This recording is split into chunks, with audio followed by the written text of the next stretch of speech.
Rajasthan District Court exams at the speed of 100 words per minute. Be ready? Start. This joint sitting of Parliament, which is being held during the time of the coronavirus pandemic, has great significance. It is the beginning of a new year and a new decade. We will also be entering the 75th year of India's independence this year. All the members of parliament present here today embody the conviction held by every Indian that the toughest of challenges will deter neither us nor India. Whenever India has remained united, it has been able to attain even seemingly unattainable goals. This solidarity and Pujya Bapu's inspiration had given us freedom from hundreds of years of colonial rule, echoing the same spirit.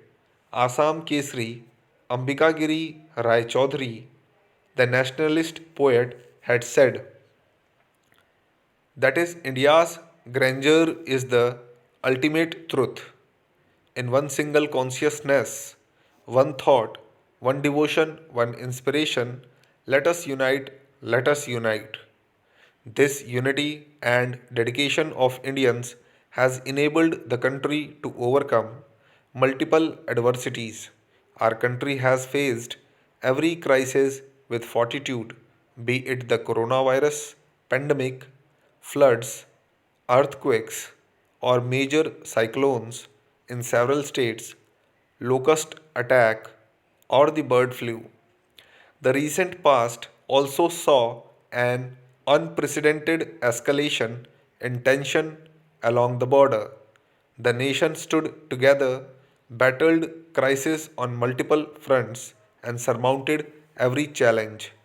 During this period, we all have also witnessed the unparalleled courage, endurance, discipline, and spirit of service of our countrymen. Stop para.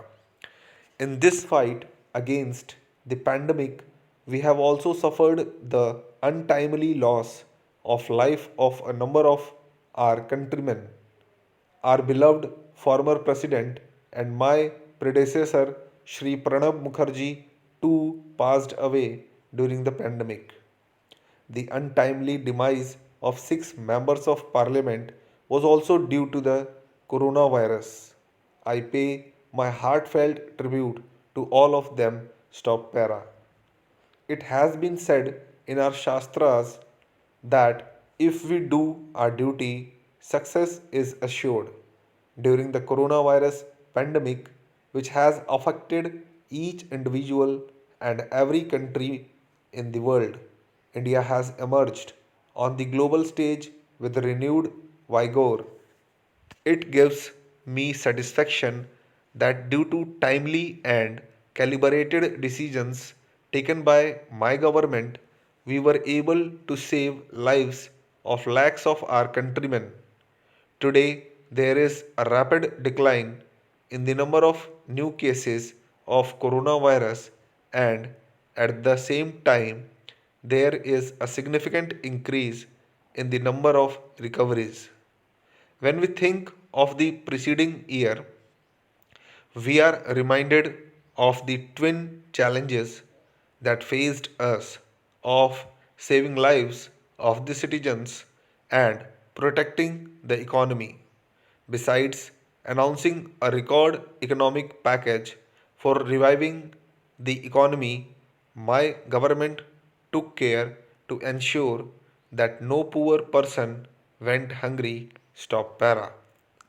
Under the Pradhan Mantri Garib Kalyan Yojana, 80 crore people were provided an additional 5 kg free food grains per month for 8 months.